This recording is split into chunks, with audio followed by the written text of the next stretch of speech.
Jesus teve fraqueza?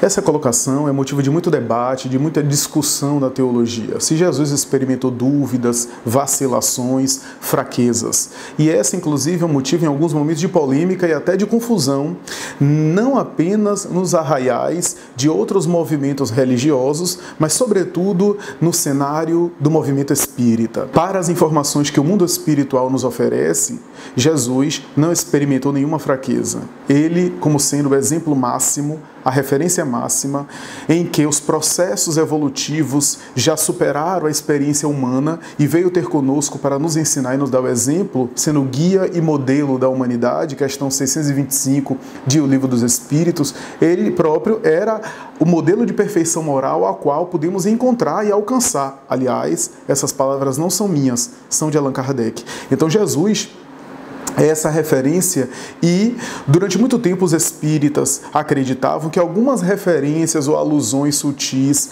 de que Jesus teve fraqueza no Evangelho seria algo que o tempo poderia explicar melhor, esclarecer melhor a respeito desses momentos, tomando como base as informações que nós temos espirituais sobre Jesus. Então deve ter havido alguma interpolação, alguma confusão, alguma coisa.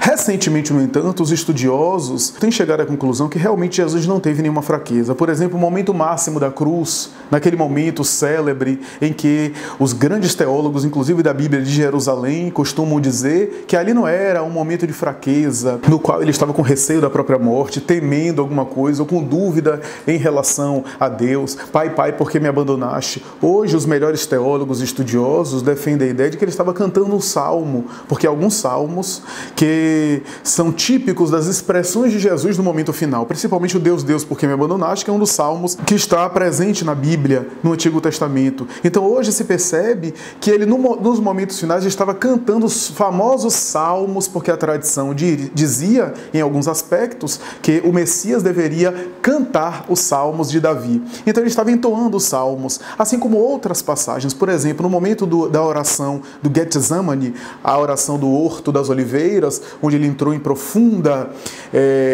recolhimento, o Evangelho de Mateus e de Lucas fala, em alguns momentos de ele entrar numa espécie de angústia, né?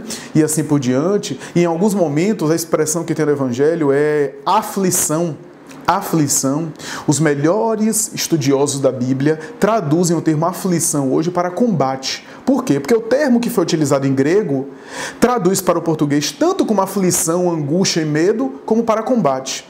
É muito mais adequado pensar que aquele momento era um momento do combate do Cristo, né? Ou seja, da demonstração no seu holocausto final, do que necessariamente uma angústia, uma aflição, um processo de medo convencional, conforme nós temos. Ainda que ele se entristecesse, ainda que ele se compadecesse, mas a sua tristeza e a sua angústia não tinham as características das nossas tristezas e angústias. Quando nós entramos em um processo de medo, de pavor, ele deve ter se entristecido, se compadecido das criaturas, mas tendo total controle sobre a sua vida, sobre aquilo que acontecia e sobre aquilo que iria lhe acontecer logo mais. Então Jesus não teve medo, não teve fraqueza, não teve nenhuma perturbação.